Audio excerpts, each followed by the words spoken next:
Hi, welcome to Comic Talk. I'm Josh. And iRobot. This is a year in review for our show. We have been here for 1 year. It's a freaking year. So we're going to talk about some of our favorite stuff.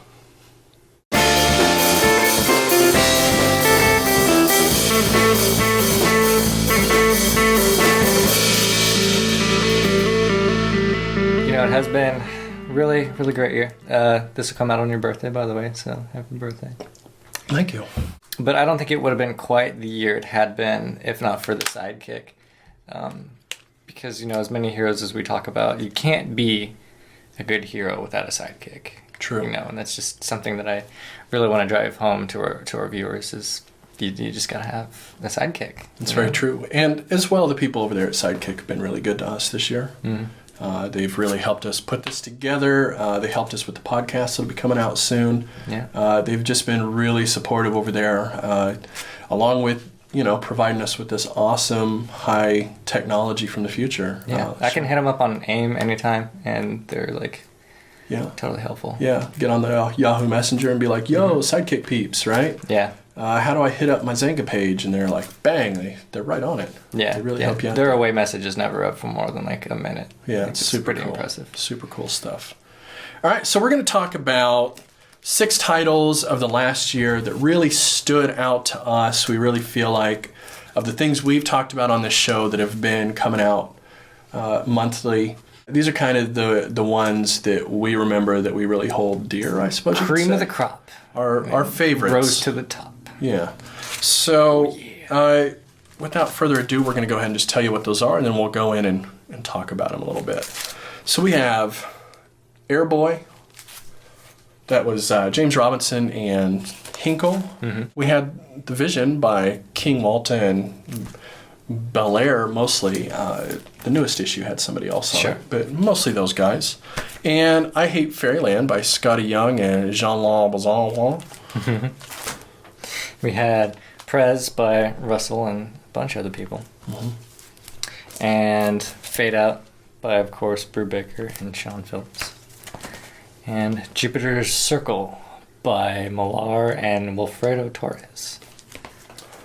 So let's start out. Let's talk about Airboy. Now, Airboy, this was only 4 issues, right? Mm-hmm. So it was pretty short. It was to the point. It was pretty sweet.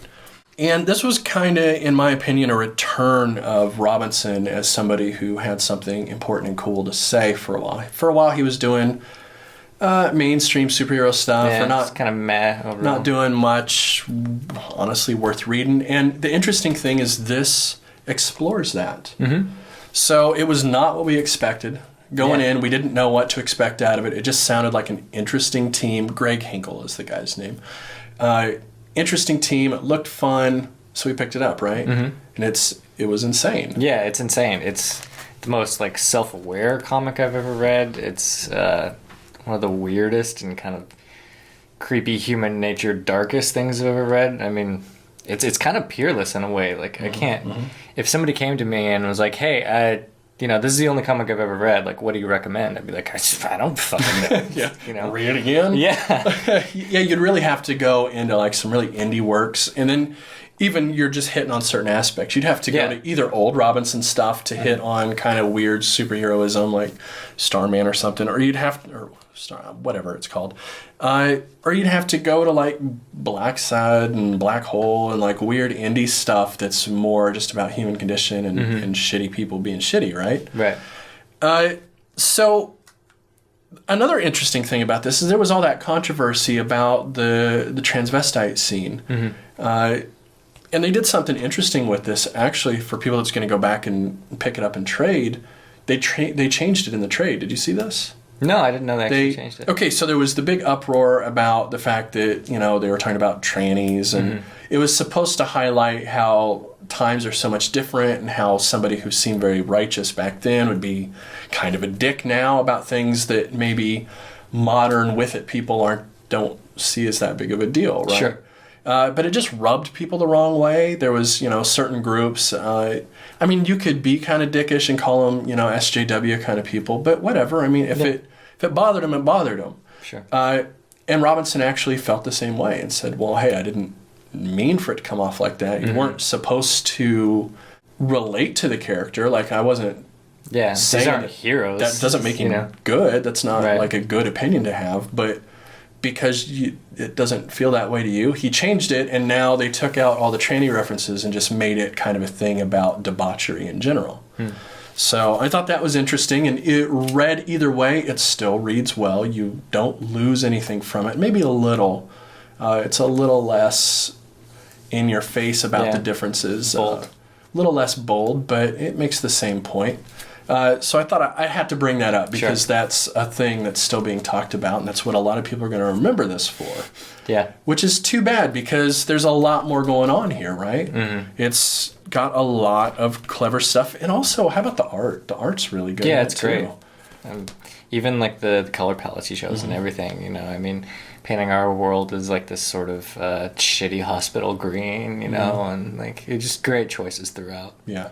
Yeah, really fantastic work and definitely worth a read either if you can get the original issues or pick up the trade that is either, I think the trade's out now, so you really owe it to yourself if you're a fan of more indie and alternative style stuff to give this a chance, even though it has a weird title and looks like it could be kind of dumb. It's really funny too. I don't know if we mentioned that. It's really funny. Yeah. It's one of the funniest things we've read, and we tend to read funny stuff. Yeah, we like funny stuff. We have a good, I like the funnies. Yeah. All right, what do we got next? Speaking of funny stuff, Prez. So this was our standout DC title for the year. You've seen like The Big Lebowski, right? You know, like in the beginning where the old cowboy dude's talking about like sometimes there's a man, well, he's just the man for his time and place, and that's the dude in Los Angeles. This is sort of like the comic for its time and place in like the political climate right now, I feel. Like it's hyperbolic, but it's hyperbolic in ways that you're like, well, they could actually fucking do that. I could see that happening. And it makes you laugh at things that make you cry like the rest of the time, you know, and it's just very poignant and clever, and I just really enjoyed this book. I'm excited for it to come back. It's on a break right now. I agree, and it's just different for DC too. I think that's one of the things that really makes it stand out for us. There were some other things at DC that were pretty cool, some stuff that we didn't review yet that we're going to go back and talk about and trade here in the next year. But it just stood out because it's not in continuity with everything else, which alone makes it interesting for being DC and not having been shopped out to like Vertigo or something, right? Yeah. Like where's Doomsday Aquaman in this? Right, yeah. None of that stuff's in here. It's like different timeline or something. So that alone makes it interesting, but then the fact that it's actually really well written, it's funny, and funny in a different way. It doesn't have quite the normal feel of really any of the other funny stuff we read. It's got its own thing going on. And even among the DC shit, I mean, you know, they want Harley Quinn to be funny, but this is actually funny. Right. You know? And it's just unique, man. There's something truly unique about this comic that is hard to put into words even for people who spend 45 minutes to an hour trying to put into words what they feel about comics every week, right? Right. So even for me, I'm having a hard time really describing articulating like exactly what makes this a cut above. It's something you just kind of have to read. It's just like you said, a comic for its time. All right, well, we just talked about DC, so let's talk about our favorite thing from Marvel. This was The Vision. This was King, Walta, and Bel-Air.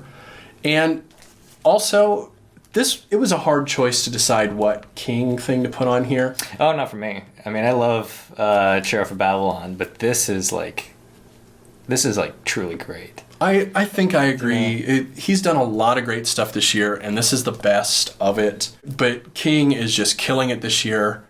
But let's talk about The Vision specifically, because this is like a true science fiction masterpiece in my mind. Yeah, like I'm not huge into science fiction and stuff. Like I don't really seek it out ever. I don't think I ever really have.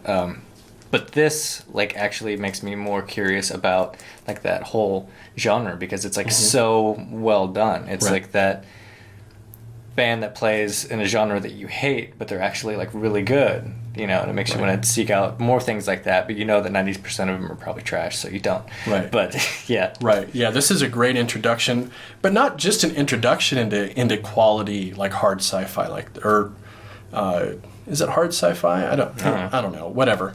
You know, this is straight up. This belongs in the pantheons with Philip K. Dick and Isaac Asimov, Frank Herbert, like all of the great sci-fi writers. This belongs in there with them. This is like Blade Runner, Do Androids Dream of Electric Sheep kind of stuff here. This is really great sci-fi writing, just full stop. Yeah, definitely. In comic book form. There's a lot of sci-fi comics out there, things like Descender and some other things that we really loved this year that just didn't quite make our cut. But this isn't just a great sci-fi comic book. Yeah. This is straight up one of the great sci-fi books. This is, yeah, top 20 sci-fi literature, straight up. Mm-hmm. Yeah. Yeah. And besides all the sci-fi stuff, because even, again, if you're someone like me and you're not particularly into sci-fi, like, you'll like this too. So let's just say the writing is so fucking on point. Like, it's just so good. Right. Like, the amount to which he's explored these characters who, by definition, like, should be personalityless androids just running around and, you know, whatever. It's amazing. It is. You know, and there's a big thing in comics right now, I think, especially among the sci-fi titles, of like accepting robots as just like another life form and stuff like that, or even thinking them as a life form in general. And, you know, it's a pretty heavy thread in sci-fi throughout the ages. Yeah. Right. This is like the one that I feel really does it successfully. Agreed. You know. Yeah. I mean, the other ones make you wonder. Like, this one makes you like decide. Well, and a lot of times the thing that's really hard with androids and human life forms that aren't human in sci-fi is finding that line where it's not just a human that looks like a robot. Right. Which is most often what we see. A robot that looks like a human. Right. Sure, but I mean, really, like, you're writing a human, you make them look like a robot, and then you say, okay, it's a robot, right? Yeah. But it's really just, you're just writing a person, and then the peppering in some details like, oh, I need my oil changed. Right. Well, a person doesn't need that. Right, so that's different. Yeah. But this legitimately is like a robotic personality, a robotic mind trying to become human, which is what puts it up in those Philip K. Dick and Isaac Asimov levels of sci-fi writing, and not just like paperback schlock. Yeah. Yeah. I know that Tom King is like an extremely smart motherfucker just by the fact that he did this book. Like, he would have to be really, really fucking smart to write this book. Yeah. And he even goes into these interesting areas where we're using like terms that you see in robotics, like the P not P problem, and these concepts, and really exploring them and teaching you about like some of these ideas that are inside the artificial intelligence realm. Right. But making it a very human reason to be telling you these things. It's relating these very non-human concepts to human problems. And beyond that, there's some throwbacks to like classic literature and stuff too, you know, where people have been prosecuted throughout the ages. Right. And, you know, suddenly you have an android asking his mom, like, "Mother, if you cut me, do I bleed?" Yeah. You know? Yeah, it's fantastic stuff. One of the best things I've read this year.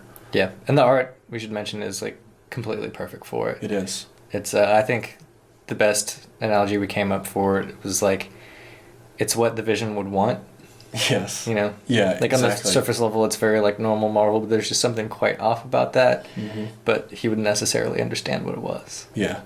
Yeah, it's a beautifully drawn book, but not in like an Alex Ross or who's that dude that did Weird World? Oh shit! Damn it. Del Mundo. Okay, yeah. You know, it's not that kind of beauty where it's like very lavishly drawn, but it's just like the perfect Marvel style. Like, you take what you think of when you think of modern Marvel, and then you put a little extra humanity into the way it's drawn, which is kind of what we get with this book. It's like he's like the perfect superhero, but maybe just trying a little extra hard to be human, which ends up being very obvious, right? Sure. Like, you notice those details because of that extra little bit he's trying to do. Great stuff. Great stuff. Great book. So I think we just got Image titles from here on out. We do. Yeah. Big year for Image. I think anybody who's into comics the way we are now, they probably have similar lists. Yeah. So first of them is going to be by a man who's been exclusive to Image for a couple years now. I think he's got a couple years left on that. Ed Brubaker, Sean Phillips, The Fade Out. Man, this is one of those teams that just knocks it out of the park, everything they fucking do. Like, I can't think of one Brubaker-Phillips title where I'm like, meh. Right. Like, there's not a single one, and like they work together like all the time. This one specifically is very, very noir. I mean, it's set, back in like 40s, 50s Hollywood stuff, and all the characters act very noir, almost to the point of like hyperbole, because they're all involved in like the Hollywood shit, and you can tell that sometimes it gets in their head that these movies and screenplays and shit they're writing, this is like how people actually are, so you get to see them sort of chasing that. Also, you get this sort of, it's almost like tragic hero plus anti-hero, because it's like they have these flaws that do eventually like fuck them over, but they're not nearly as heroic by any means as like any of your classic like tragic heroes. Like a lot of the times you don't like these people. Yeah, I think you've really summed it up pretty well, that that noir aspect really seeps through. And I think the thing that I remember the most about this when I think about it is how well this premise works for how it's written. Like, that's really what just sinks this one to being, just nailing it. Because we have these main characters who write detective noir stories. So when we put them into a detective noir setting and have them trying to be detectives, it feels so natural. It feels like this is the only way they would possibly tell their own story, right? And which is what they're doing. Yeah. They're telling you their story. And if this is the way they write stories, it makes sense that you would get it to you in this way. It's like the perfect setup to tell this story in the way it's being told. Yeah. And everything else flows from that. Once you have this perfect premise and a good writer and a good artist, exploring it, it all just falls into place. Yeah. It's a wonderful story. I'd be remiss without mentioning the ending, which I was completely in love with, because it doesn't give you what you want, like, at all. And that's not to say it's just like, one of those things that just stops, like the end of Weird World, where it's kind of like, well, that was fucking stupid. Like, it's one of those ones where it's like, that's life. Yeah. Like, you get a new perspective on life by your disappointment at the last issue. Right. Definitely. This is also, there's a heavy influence of like neorealism here. A lot of like Fellini influence and things like that from the period shortly after where this is set, that really was exploring this time. Right, we get a big influence of that stuff where we linger a lot on ideas and situations that aren't central to the plot, but fill in the story and the characters and the world that they live in. Sure. Right, so we get a lot of these moments where they're not essential moments, but as you read it, they become essential because of what you learn about the people in the moments where they're not directly doing the thing that drives the plot forward. Yeah, right? Yeah. These characters are just so, like, all the exposition in this is just like flawless. Right. Like, if there's one big writer from like this time that I feel like belongs in the same mentions as like Neil Gaiman, Alan Moore, stuff like that, like, it's Brubaker. I agree. That dude he's just so fucking good. And he has a style, he has like a thing he likes to do. He likes, the noir stuff, he likes espionage and all that. But yeah, he's just really fucking good at it. So even if you're not like a fan of that shit, I would recommend checking it out. Yeah, and the hard-boiled nature, I think, of how he writes definitely puts him into his own category. I agree that when you say names like Morrison, Moore, O'Neill, Gaiman, they come together because you recognize the name and what it means for how it's written. Brian K. Vaughan's another example. Yeah. Like, when you say these names, it's not that they all do the same thing, because they don't. No, they're all very distinct voices. Right, which is what we get here, and what we always get with Brubaker, really, is this very distinct voice. He can write different things, and you feel different ways about the things that he writes, but you always know it's him, and you always know kind of what style of thing you're going to be reading, or at least what sort of tone and feel you're probably going to get from it. Sure. So, huge, awesome series. And when people ask for something detective-y, this is the go-to for me. I say you have to read The Fade Out. Yeah. Oh, you're like Mad Men? Fuck that, and read The Fade Out. Yeah. Yeah. Yeah. Either period piece for this time or anything detective-based, hard-boiled. This is the definitive book now to read for that, in my opinion.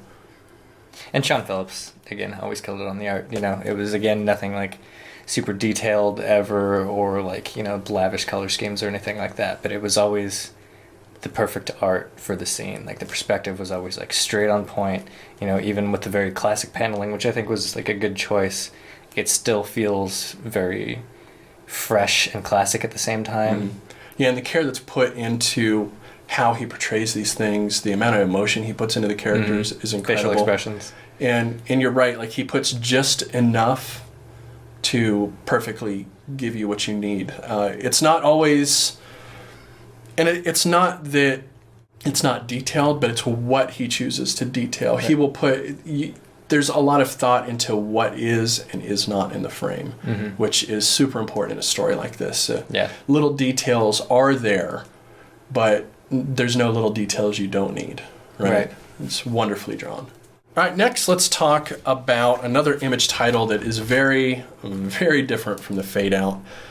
This is I Hate Fairyland by Scotty Young and Jean-Francois Ballon.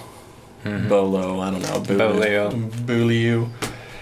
This is, we've been reading this for most of the last year's worth of time. I think every issue we've reviewed has top for the month. Been in our top for the month. Fade Out was the same way. Yeah, it's just, it's super funny. It's dark in a very bright way. It plays with your expectations constantly. Like, you know, every time you expect something, it gives you complete opposite, and not in a way that pisses you off, in a way that like makes you really happy and laugh. Yeah, it's just the most fun book. It's fun, and but it's also got a weight to it that keeps it from just being loose throwaway fun. Sure. Right? There's some really heavy things that happen. There's consequences to actions. There's great care put into how the plot line progresses and everything. You know, it's not just like the same thing every issue, which it could be, and we would probably still like it. But right. But it moves forward, and the status quo changes constantly throughout the issues. Even within issues themselves, the status quo can shift pretty wildly. For this one, this is the kind of thing where if somebody's really into Adult Swim kind of stuff, things like Rick and Morty, Adventure Time, all these kind of straddles the line where it's a very childish exterior, but a relatively mature and nuanced interior to how it's expressed. This falls in line with that stuff for me. Yeah, definitely. It almost like dips into Ren and Stimpy territory of the exterior is not always childish and friendly. I mean, the color palette is, but there's just so much blood and fucking, you know, axes and shit like everywhere. Like it's pretty fucking brutal. In fact, I would say Ren and Stimpy is actually a pretty close analog. It's maybe the closest comparison I've heard yet to this series, even though the subject matter is quite different. Yeah, and aesthetically even it's quite different. You know, it uses the color palette of, you know, like My Little Pony or something like that, you know, but then it's Ren and Stimpy under that. Right, which is kind of what Ren and Stimpy originally did. It took, you know, these very childish looking things and then, twisted them up and made them very dark, really, in a lot of ways. And put a lot of things just behind the exterior. Sure. Right? There's just a lot of terrible things happen right underneath. As soon as you actually pay attention the littlest bit, you really see that it's something completely different than how it appears.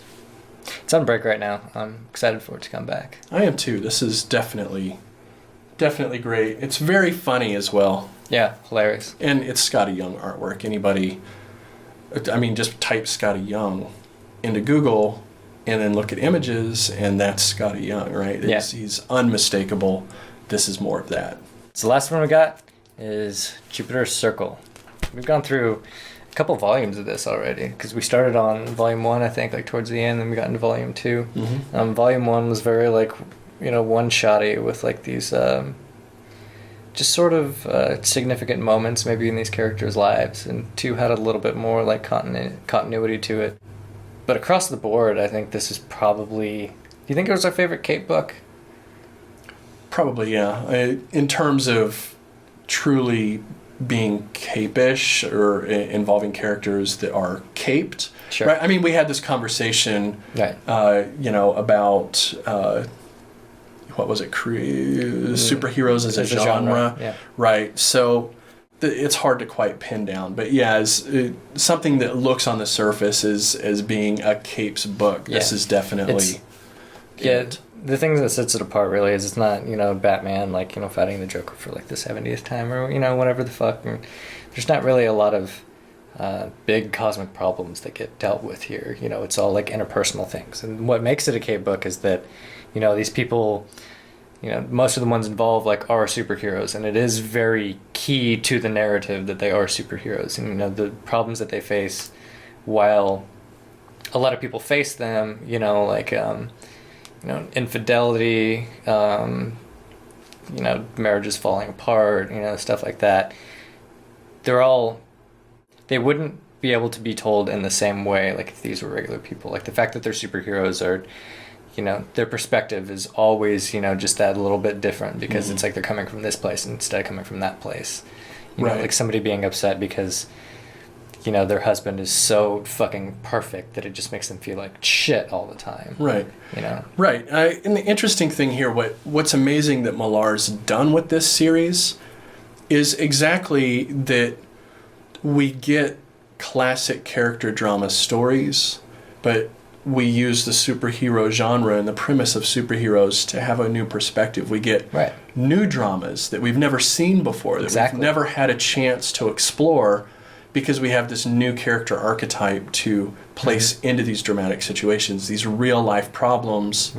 Real-life problems, but the real-life problems of a superhero, right? And we've had, usually series that like just dip their toes into this a little bit, usually extremely critically acclaimed. Like everybody's like, this is the best this character that you'll ever read, like precisely for that reason. Like it explores it on a deeper level than just racking your brain trying to find where the bomb is in this city. Or sure, and this is something we haven't seen this well since I think DC in the 80s. Yeah. Right. This harkens back to O'Neill and Morrison more and what these guys were doing. And that was a lot of that. I mean, you had the superhero side of things, but then there was also like a very personal side to it too, and that's what you love. But this is just like straight fucking personal side. Right. Which is kind of bold in a way. I guess maybe it's not, because like how could it not be a hit given what I just said? Like everything that's even slightly touched on it, everybody's loved. So if you just Well, this is hard to do. It's very hard to do. Requires a lot of writing chops. And I think it's interesting to note that this is Mark Millar. This is a guy who... He wrote Kick-Ass. A long time was not known for anything even approaching subtlety. Yeah. Right? He's been bombastic and intense and really going for the nerve a lot of times.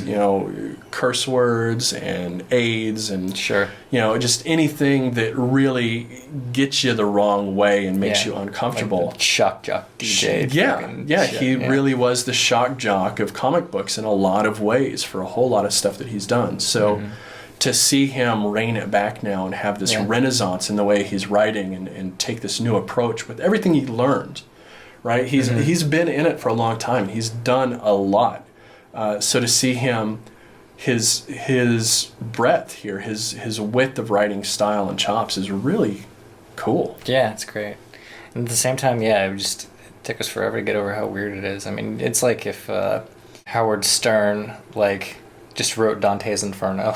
Yeah. You'd be like, what the fuck? Yeah, where did this come from? Yeah, but I'm super glad, and we've even gone back and read the Jupiter's Legacy, which was, the predecessor to this, and that was fucking great too. So, I keep pumping them out, Millar, man. You're fucking killing it. Yeah, I'm up for anything Millar's doing now. Yeah.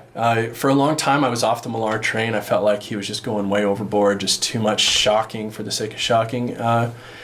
But But if he's over that and we're going to get stuff like this, he is now at the top of my list. He's up there in the Tom King range of people who I think... Put it out and I'll buy it. You need to, Brubaker, Scotty Young, all these guys that we're talking about, he's on this list this year for this reason, because he belongs on it, I think, now. All right, it's getting fucking hot in the void, so again, wish this guy a happy birthday. Thanks.